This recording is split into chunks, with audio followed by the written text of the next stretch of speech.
Bienvenue dans votre émission Coffre aux idées. Nous continuons nos études sur le livre de l'Apocalypse. Nous voyons cette semaine le jugement. Jugement, c'est quelque chose de positif ou négatif? Pourquoi Dieu décide-t-il de juger? Nous allons discuter avec Carole, Jean-Luc, Widgies, et Carole nous fera la prière. Notre Père Céleste, nous voulons te louer, te bénir, de nous donner l'opportunité de pouvoir discuter autour de ta parole. D'abord, nous te demandons, s'il te plaît, de nous pardonner si toutefois nous avons péché devant toi. Aide-nous, ouvre nos esprits et permets que nos paroles puissent être de manière à nous fortifier, mais à fortifier aussi les téléspectateurs qui auront à écouter ce que nous avons à dire. Garde-nous et fortifie-nous et merci pour cette occasion que tu nous donnes de partager ta parole au nom de Jésus et pour la gloire de ton Saint-Nom. Amen. Amen. Cette semaine, nous découvrons et nous parlons de jugement sur Babylone. Deux choses ici. Jugement et Babylone. Alors, la première question, qu'est-ce que Babylone? C'était une ville. Oui. C'était une ville, oui. C'est une ville qui a existé et qui était d'ailleurs, comme on dit, the town, quoi. C'était la ville principale à l'époque, dans l'Antiquité, où vraiment tous les regards étaient tournés, tant pour la culture, mais aussi, hélas, pour l'apostasie, qui a été grandissante et qui était dominante, finalement, dans cette ville. Dans le cadre de l'Apocalypse, ce qu'on peut dire, c'est que Babylone, au chapitre 17, c'est une femme, la grande prostituée, et au chapitre 18, c'est une ville, Babylone. Donc il y a deux images pour pouvoir représenter différentes choses, pour expliquer sur le point prophétique ce que c'est. Tout à fait. Et comme je l'ai toujours dit dès le début de l'étude d'Apocalypse, le livre d'Apocalypse est rempli de symboles. Vouloir des fois dire littéralement que c'est telle chose, du coup pas telle chose, c'est très difficile à vouloir mettre ça en place. Mais si on comprend que c'est symbole, on commence déjà à comprendre le livre de l'Apocalypse. Donc, quand on parle de jugement sur Babylone, c'est qu'il y a quelque chose à Babylone qui mérite un jugement. Mais aussi pour préciser, parce que le fait justement que cette ville ait existé, parce qu'on pourrait se poser la question, mais pourquoi Babylone et pas Jérusalem? Voilà, je prends juste un exemple. C'est bien pour montrer, on prend cette image de Babylone parce que Babylone, en elle-même, c'était une ville qui représentait un peu tout ce qui était contraire à ce que Dieu demandait, tout ce qui était contraire à la loi de Dieu, tout ce qui provoquait le courroux de l'Éternel. Et c'est pour ça qu'aujourd'hui, même au niveau prophétique, on réutilise cette image pour montrer justement le côté très différent de Babylone par rapport à ce que Dieu attend de ses enfants. Et ce que j'aime dans cette histoire, c'est qu'on voit que le peuple de Dieu aussi se trouve à Babylone. Et dans Apocalypse 18, versets 4 et 5, le texte nous dit « Et j'entendis du ciel une autre voix qui disait d'une voix forte, disait « Sortez du milieu d'elle, mon peuple, afin que vous ne participiez point à ses péchés. » Donc nous voyons que, pour ajouter ce que tu as dit, c'est que Babylone, c'était un endroit où les gens abandonnaient, mettaient de côté la parole de Dieu, ne faisaient pas la volonté de Dieu. Et Dieu voulait que son peuple se sépare de cette ville, de cet endroit. Ok, donc prenons Apocalypse 17, les versets 1 et 2. Et nous allons voir apparaître deux notions. La notion de jugement et le lieu de ce jugement. Alors, Apocalypse 17, versets 1 et 2, je lis. Puis un des 7 anges qui tenait les 7 coupes vin, et il m'adressa la parole en disant, « Viens, je te montrerai le jugement de la grande prostituée qui est assise sur les grandes eaux. C'est avec elle que les rois de la terre se sont livrés à l'impudicité, et c'est du vin de son impudicité que les habitants de la terre se sont enivrés. » Donc, comme tu disais tout à l'heure, Babylone, c'est le lieu où tout le monde se retrouve. Tout à fait. Juste comme injuste. Tout le monde y est. Mais pourquoi, là on voit apparaître le chiffre 7, et ma question est pourquoi 7 encore là? Et à chaque fois, on voit apparaître. Et ensuite, pourquoi ce jugement? Bien, alors, le chapitre 17 et 18, en fait, viennent juste après la septième coupe, qui est une scène extraordinaire, une grande scène de jugement, un grand tremblement de terre tel qu'il n'y en a jamais eu depuis que les nations existent. Et à ce moment-là, il y a l'explosion de Babylone, parce que Babylone, est-il dit, est divisée en 3 parties. En fait, c'est la fin de la coalition de Babylone, c'est-à-dire la bête, le dragon, la bête et le faux prophète, qui volent en éclats, et c'est la chute de Babylone. Donc, d'une manière très résumée, donc, la 7e coupe parle de la chute de Babylone, et puis après, c'est beaucoup plus détaillé, tout simplement, au chapitre 17 et au chapitre 18. Mais pour comprendre vraiment les choses, il faut comprendre l'histoire. Donc, et l'histoire au chapitre 17, c'est qu'est-ce que c'est? Ce qu'il y a, c'est, à propos de ce jugement, c'est qu'on a la scène d'une grande prostituée qui est dans le désert. Le désert fait penser automatiquement à un autre désert, c'est dans l'Apocalypse, puisqu'il y avait notre femme, c'est-à-dire la femme revêtue du soleil, qui a été attaquée par le dragon dans le désert. Donc le dragon, le désert est un lieu d'épreuve pour cette femme qui, en fait, qui est le peuple de Dieu. Et là, on voit à nouveau une autre femme, et qui se trouve à nouveau dans le désert. Mais cette fois-ci, le désert n'est plus un lieu d'épreuve, mais c'est le lieu du jugement. C'est-à-dire que là où précisément la grande prostituée a exercé de l'oppression, sur le lieu même de son crime, eh bien, il va y avoir le jugement. Alors, ce qui est intéressant, c'est qu'il est dit qu'elle est assise sur de grandes eaux. Ça, c'est intéressant parce que, un peu plus loin, on réalise, en fait, elle est assise sur un animal. Elle est assise sur une bête écarlate. Et la bête écarlate a la même couleur qu'elle, parce qu'elle, elle a des vêtements écarlates. La bête est écarlate, elle a la couleur écarlate également, et les grandes... Mais écarlate, c'est quoi comme couleur exactement? Les écarlates, ça se rapproche du pourpre. Okay. Maintenant, c'est une... Oui, rouge. C'est une couleur très prisée à l'époque de Jean, et que seuls les hauts dignitaires, les rois ou les prêtres pouvaient se permettre cela. Donc, ça donne déjà une indication au niveau de ce qu'est la bête écarlate et de ce qu'est la prostituée, qui peuvent être. En fait, on a ici une alliance du religieux et du politique. C'est-à-dire la bête, c'est tout ce qui représente les nations, c'est le politique, et la femme, d'ailleurs dans la Bible, la femme représente toujours une église, eh bien c'est l'église qui fait de la politique, c'est-à-dire qui fait une alliance avec les nations. Et c'est ce qui est confirmé plus tard, puisqu'il est dit que la prostituée, eh bien, elle énivre les rois de la terre, elle couche avec le roi de la terre. Mais nous, ici, bon là, on voit, on entend parler, tout ça, mais qu'est-ce que pour nous aujourd'hui, cela veut dire tout ça? Babylone, la grande prostituée, pourquoi ces textes nous intéresseraient-ils aujourd'hui? Alors, ça nous intéresse à un très grand titre, parce que, si j'ose dire, on est en plein dedans. Maintenant, quand on continue à voir la description de la grande prostituée, on sait d'une manière certaine qu'il s'agit d'une institution religieuse. Il y a plusieurs indices. L'un de ceux qui est le plus frappant, c'est qu'il est indiqué que sur son front, il y a un nom qui est écrit, Babylone la grande, la mère des impudiques et des abominations de la terre. Ça peut ne rien vous dire. Oui, parce que pour nous, ça peut ne rien vous dire. Pas, en tant que jeune, mais à l'époque de Jean, si vous voyez une femme avec un nom inscrit sur son nom, sur son front, c'est son nom d'ailleurs, c'est une prostituée. Une prostituée sacrée. D'accord? Dans une religion païenne.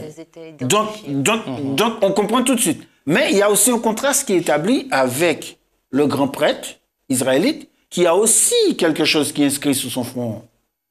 Sainteté à l'Éternel. Donc, on a un grand prêtre, sainteté à l'Éternel, et de l'autre côté, une grande prêtresse, la mère de toutes les abominations de la terre. D'accord. ok. Maintenant, oui. On peut dire, on voit la contrefaçon de l'ennemi. Et On voit l'opposition. On voit l'opposition entre les deux et ça nous permet de comprendre que même si cette femme se targue de religion, mais c'est pas l'authentique.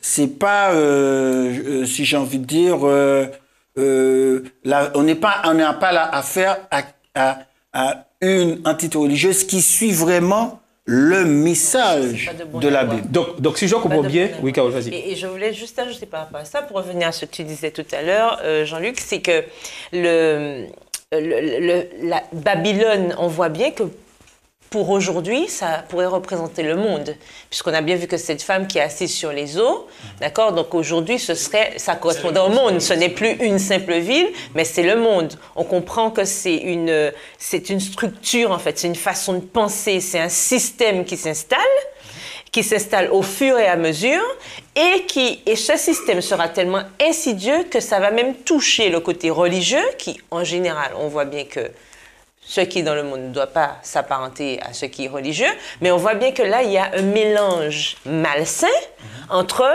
ce qui est séculier et ce qui est normalement spirituel.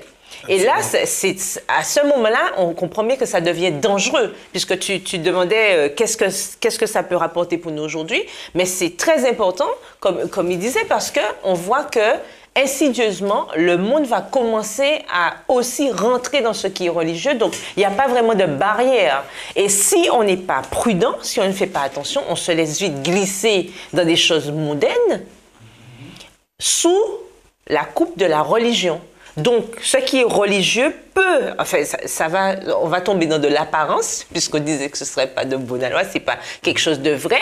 On va tomber dans de l'apparence, on va croire qu'on est dans le vrai, on va croire qu'on est dans le spirituel, alors qu'on sera plutôt que dans du spirit. Donc, attends, si je comprends bien les choses, aujourd'hui, il est important que nous puissions bien comprendre ce qui est mauvais et ce qui est bon.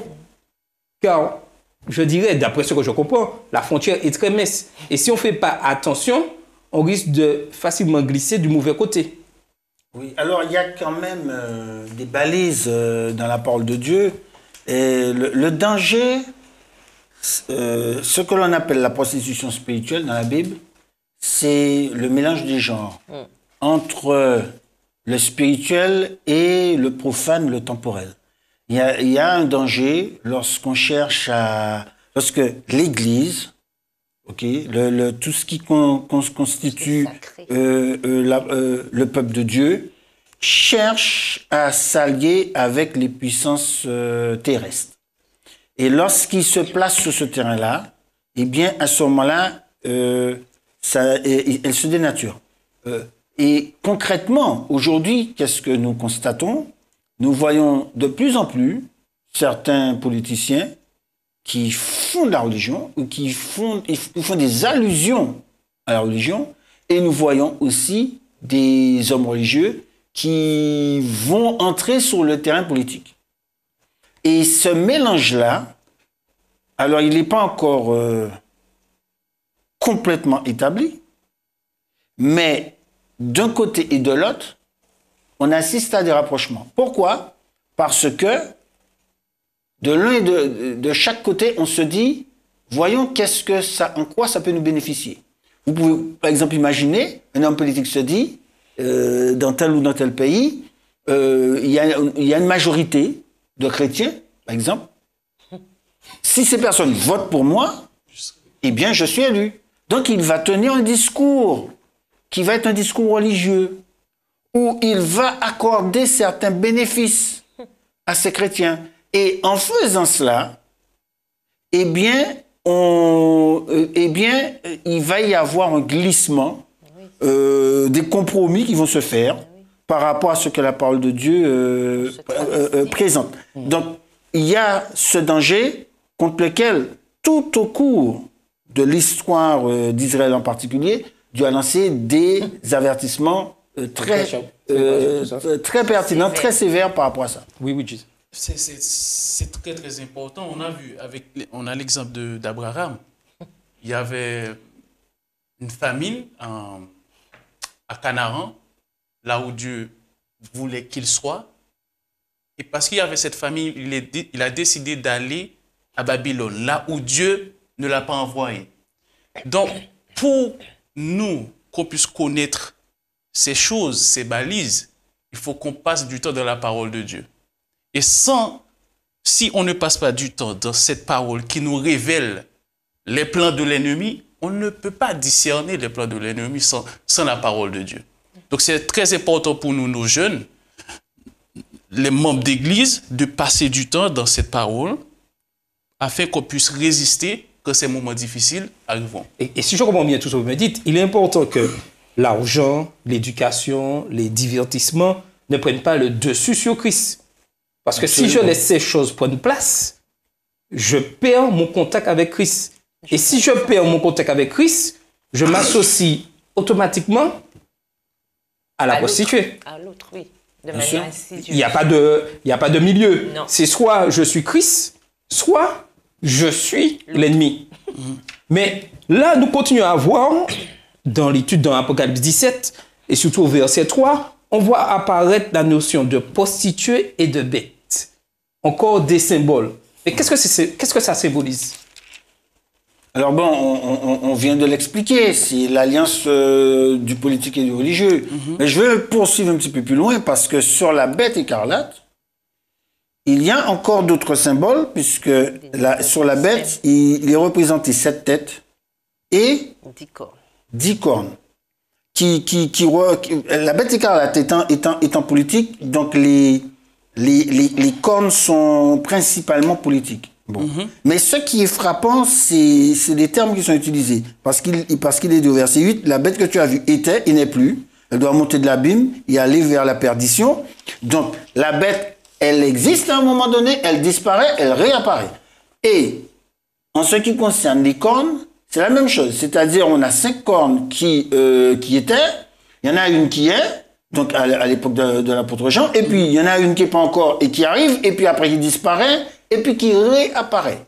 Maintenant, cela, c'est un lien avec une autre bête de l'Apocalypse, encore des bêtes, avec une autre bête de l'Apocalypse, dans l'Apocalypse 13, la bête qui monte de la mer, elle, qui a été blessée à mort. Donc cette bête-là, à un moment donné, elle est morte, et puis elle a ressuscité. Et la bête écarlate, c'est pareil. Donc à un moment donné, c'est comme si elle disparaît, c'est-à-dire elle est morte, et puis elle réapparaît. Qu'est-ce qui se passe ici? C'est-à-dire que on peut penser, alors qu'on a vu durant le Moyen-Âge qu'il y avait une alliance de l'Église et de l'État, et puis au moment de la Révolution française, cette alliance a été rompue. Vous allez dire, mais c'est bon, c'est fini. Oui, on ne va plus jamais revoir ça. Mais ce que l'Apocalypse est en train de nous expliquer, c'est que cette alliance-là va réapparaître. Donc si je comprends bien, il n'y a rien de nouveau. L'histoire se répète constamment. L'histoire ne se répète pas constamment. Pas de la même manière. Parce que, en fait, la vision biblique, elle est linéaire et non pas cyclique. D'accord? Mais, cependant, certaines choses peuvent se reproduire alors que l'on pense que ça ne va pas arriver à nouveau. Parce que, dans Apocalypse 13, la bête qui monte de la mer et dont la blessure est guérie, il est dit que le monde entier est dans l'étonnement. Et là, qu'est-ce qui est dit à propos de la bête écarlate? Quand elle ressurgit, il est dit, eh bien, que les habitants de la terre s'étonnent en la voyant. Parce qu'elle avait disparu et elle réapparaît. Donc, ça peut paraître improbable pour beaucoup de gens aujourd'hui que la puissance religieuse puisse à nouveau être capable d'exercer de la puissance. Mais quand je dis de la puissance, c'est de la vraie puissance. C'est de la puissance législative, c'est-à-dire de faire en sorte faire passer des lois. C'est de la puissance économique, c'est de la puissance politique, c'est de la puissance dans tous les sens du terme, ok? Au point qu'on ne puisse même plus distinguer est-ce que c'est du religieux ou du politique. Mais aujourd'hui, lorsqu'on regarde bien dans le monde, on voit quand même cette séparation. Et tu nous dis qu'on va arriver je dirais, à cette alliance entre politique et religieux. Absolument. Alors quelque chose de quand même intéressant, que je trouve, quand on voit au verset 8 d'Apocalypse 17, il nous a dit « Et les habitants de la terre, ceux dont le nom n'a pas été écrit dès la fondation du monde dans le livre de vie, s'étonneront en voyant la bête. » Donc, ça signifie quoi? Que justement, cette alliance ne sera pas une surprise pour les enfants de Dieu, ne sera pas une surprise pour ceux, comme Luigi a dit, qui passent du temps dans la parole de Dieu, qui étudient et qui sont conscients justement de ce déroulement, quoique linéaire, mais quand même répétitif, puisqu'on revoit des mêmes schémas qui se reproduisent, mais ça n'aura pas le même résultat. À chaque fois, ça revient, mais ça n'a pas le même résultat. Et c'est ce qui va se passer pour Apocalypse. On aura effectivement cette alliance qui reviendra, mais on n'aura pas le même résultat. Et donc, on aura l'occasion, de toute façon, de voir plus en profondeur ultérieurement. Mais on voit bien que c'est une partie du monde qui sera étonnée. Donc, il s'agit pour nous, en tant qu'enfants de Dieu, de ne pas être étonnés. Parce que de toute évidence, ceux qui sont étonnés ne sont pas dans le niveau de vie. Et ça, c'est pas une bonne nouvelle. Donc, même si ces choses doivent arriver, nous nous rendons compte que sur les enfants de Dieu, ces choses-là n'auront pas d'impact négatif, donc, puisque nous sommes avertis. Donc, il est important pour nous aujourd'hui de bien connaître, identifier la bête et ses agents. On ne peut pas ignorer, dire bon ben je vis comme ça et puis les choses. Pour nous aujourd'hui, il est important de pouvoir définir ces choses pour mieux être prêt face au piège de l'ennemi. Oui, mais il s'agit d'une séduction. Ce qui se passe au temps de la fin, c'est une grande séduction où, sous couvert de religion, des gens par millions pensent qu'ils sont en train d'adorer l'agneau, c'est-à-dire Jésus, et en réalité, ils sont en train d'adorer le dragon.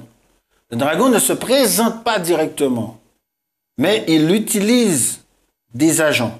Je les appelle ces marionnettes. D'accord? Donc, il y a un agent qui est principalement religieux, comme la bête qui monte de la mer, et puis un agent qui est principalement politique, la bête qui monte de la terre, et par les plus grandes puissances terrestres, il essaie d'amener toute l'humanité à la question cruciale. C'est la seule vraie question. C'est-à-dire qui adorait. Oui, non. Et ensuite, sans vouloir t'interrompre, je me pose quand même la question, parce que je vois dans le verset 9, je relis parce qu'on dirait qu'on veut nous préciser les choses. Parce qu'on nous dit, les 7 têtes sont 7 montagnes sur lesquelles la femme est assise. Est-ce que justement ces détails, ces précisions, j'ouvre la question à notre panel, est-ce que c'est pas en quelque part pour nous permettre d'identifier de manière claire de qui il s'agit? Est-ce qu'il s'agit d'une personne? Est-ce qu'il s'agit d'un lieu? Ou est-ce qu'il s'agit de choses en général? Voilà, c'est ça. Bon, il s'agit d'une institution. Une institution religieuse. Maintenant, les 7 montagnes, c'est encore une référence à Babylone. Parce que toujours dans l'Apocalypse, c'est ailleurs où il est parlé de la grande montagne embrasée, et qui fait référence à Babylone. Et à partir de ce moment-là, bon, c'est pas très difficile. Il n'y a sur Terre, aujourd'hui, qu'une seule superpuissance religieuse et une seule superpuissance politique. Assise sur cette montagne. D'accord? Donc, oui, on peut parler... Alors, il y a plusieurs villes, en fait, qui ont cette montagne. Il faut savoir ça. Superpuissance. Oui. On parle de superpuissance. Mais, à l'époque de Jean, il y a des puissances qui n'existent pas encore. Oui. Donc, par conséquent, on ne peut pas imaginer que dans le texte de l'Apocalypse, qu'il puisse être nommé. D'accord? Et il faut toujours rester prudent. Mais, ce que nous comprenons à travers du texte, c'est la chose suivante. C'est que l'alliance s'établit entre les plus grandes puissances de ce monde. Donc les plus grandes puissances religieuses et les plus grandes puissances politiques. Donc là, c'est pas très difficile. Nous connaissons quelles sont les plus grandes puissances aujourd'hui qui existent. Que ce soit religieuse ou économique. D'accord? Donc, mais moi, j'ai une question quand même. Je me dis, tout ça, ça sert à quoi? est-ce que si je décide d'être l'élément neutre, est-ce que c'est possible? Pas possible. Mais tu l'as dit tout à l'heure, il y a Tout, pas de tout, neutre. tout est fait, tout est fait, tout est fait dans l'Apocalypse pour nous faire comprendre que la neutralité ne sera pas possible. C'est-à-dire qu'on sera dans une situation où on sera obligé, malgré soi, de faire un choix. Dans l'Apocalypse, tout se passe au niveau des symboles en deux camps. Vous avez deux femmes, vous avez deux villes, vous avez deux marques, le sceau de Dieu et la marque de la bête. Vous avez deux belligérants, c'est-à-dire l'agneau et le dragon. Et on peut multiplier comme cela, à travers tout l'Apocalypse, toutes sortes de symboles où tout est en opposition. On n'aura pas le choix. On sera... aujourd'hui, beaucoup de gens cherchent à être en terrain neutre, à ne pas prendre position, ni pour le bien, ni pour le mal. Mais là, les gens seront placés dans l'obligation de choisir. Donc, si je comprends bien, lorsque, et on continue dans le chapitre 17, où on parle de la chute de Babylone, lorsqu'on a fait ce choix, il y a quelque chose qui arrive. Si je décide de suivre la parole de Dieu, de suivre l'agneau, qu'est-ce qui va m'arriver?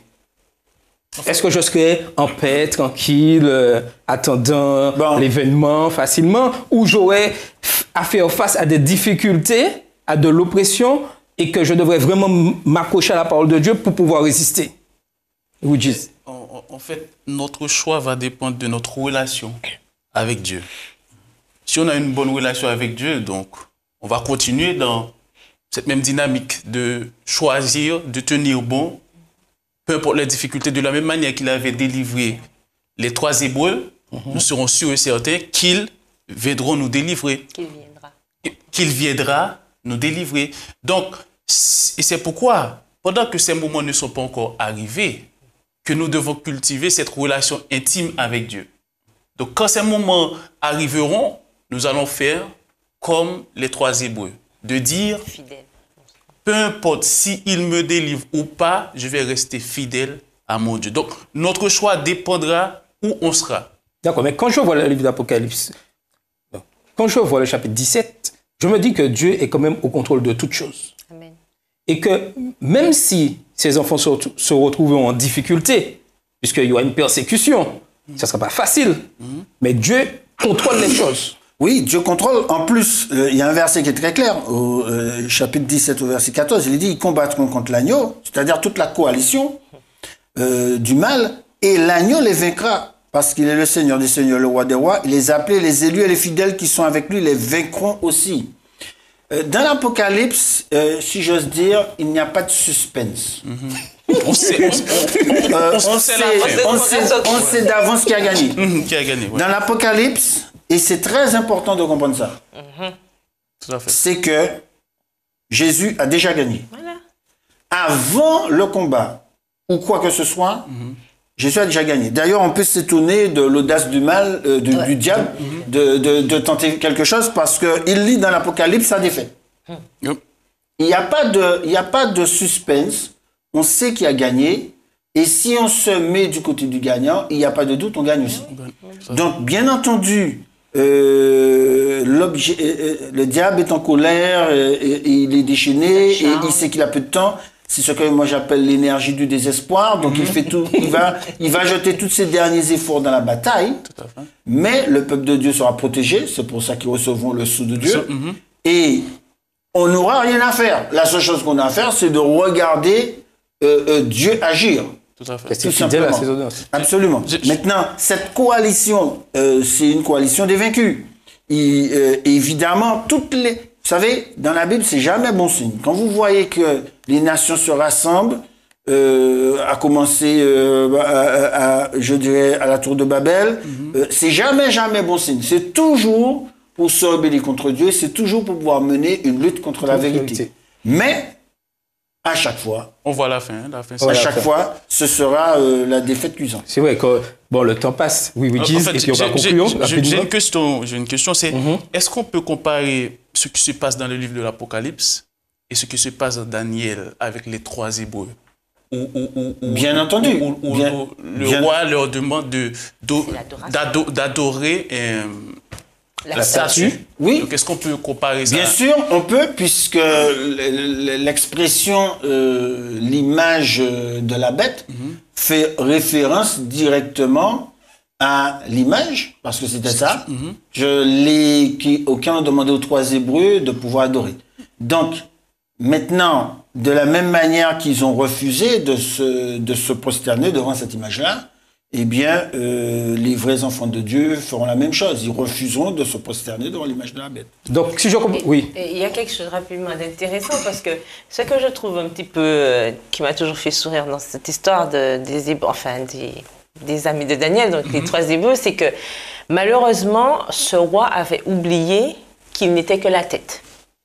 C'est-à-dire que quand tu lui as rapporté la vision, il n'était que la tête. Sauf que lui, il a voulu faire tout le corps en or. Donc il a voulu... Il n'a pas oublié. Non, mais je veux dire... Il a essayé de changer les événements. De changer le cours de l'histoire. Qu'il soit éternel. Voilà. Et on retrouve cette même image avec cette même reproduction avec Satan qui essaie, la bête qui oublie justement qu'il a déjà perdu la bataille, parce que je rappelle quand même qu'au chapitre 12, on l'a vite précipité du ciel, donc les affaires, les carottes sont cuites pour lui. Mais il a vite oublié que ce ne sera pas possible d'obtenir une adoration totale. Et il continue, comme tu dis, maintenant, à faire. Je voudrais juste faire remarquer, pour terminer, une chose, c'est que à la fin, lorsque se produit la chute de Babylone, c'est que ceux qui ont porté la bête écarlate, il est dit, ils se retournent contre la bête. Okay? Et il est dit que les icônes que tu avais, la bête, ils vont la prostituer, ils la dépouilleront, ils la mettront à nu, mangeant ses chairs, ils la consumeront par le feu. Bon, cette alliance-là, elle n'est pas faite sur des bases saines. Elle est basée sur de la séduction, sur du mensonge. Lorsque les foules réalisent qu'elles ont été trompées, qu'elles ont été dupées, elles vont se retourner contre toutes les institutions qui les ont trompées. Mais ce sera trop tard. Oui, ça sera trop tard. Mais l'aspect, quand ils se retournent, mais jamais ils ont l'idée de retourner, regarder au Créateur, au Christ. Il faut juste dire, vous nous avez trompés. Malheureusement non, parce qu'en réalité, vous savez, il n'y a que 2 amours possibles. Soit vous avez l'amour du bien ou de la vérité, ou vous avez l'amour du mal ou du péché. Donc, ce sont des gens qui aiment le péché. C'est pour ça qu'ils les ont suivis. Et ça ne change pas, malheureusement. D'accord. En fait, pendant que tu étais en train de parler, il y a l'image qui m'est venue à l'esprit, c'est la guerre qu'il y avait au ciel. Quand les gens sont précipités avec Satan, quand Jésus a ressuscité sur la croix, les anges déchus ont réalisé qu'il les a trompés. Et c'est ce qui va se passer aussi à la fin des temps. Donc c'est juste ça que je voulais juste ajouter. Donc pour conclure, il est important que nous restions attachés aux enseignements de Christ, car c'est la vérité. Que nous comprenions vraiment qu'est-ce que l'Évangile qui présente Jésus, car nous avons un choix à faire. Mais il faut que nous fassions très attention, car des hommes inspirés par la bête vont tout faire pour séduire l'humanité. Et comme tu disais tout à l'heure, Jean-Luc, cette alliance politico-religieuse va fasciner beaucoup de personnes. Parce que lorsqu'on regarde bien, c'est attirant de voir des hommes parler de paix, d'unité. Et la parole de Dieu parle de ça. Elle parle d'unité. Mais est-ce que ces hommes parlent vraiment de l'unité en Christ? Donc, il est important que nous puissions comprendre les Écritures parce que nous avons un choix à faire. Et que Satan a perdu la bataille. Que Babylone a un jugement qui est prévu pour elle. Et que le livre de l'Apocalypse nous présente ces choses. Maintenant, sommes-nous prêts à faire ce choix? Êtes-vous prêts à faire le bon choix? C'était votre émission Cofrosité.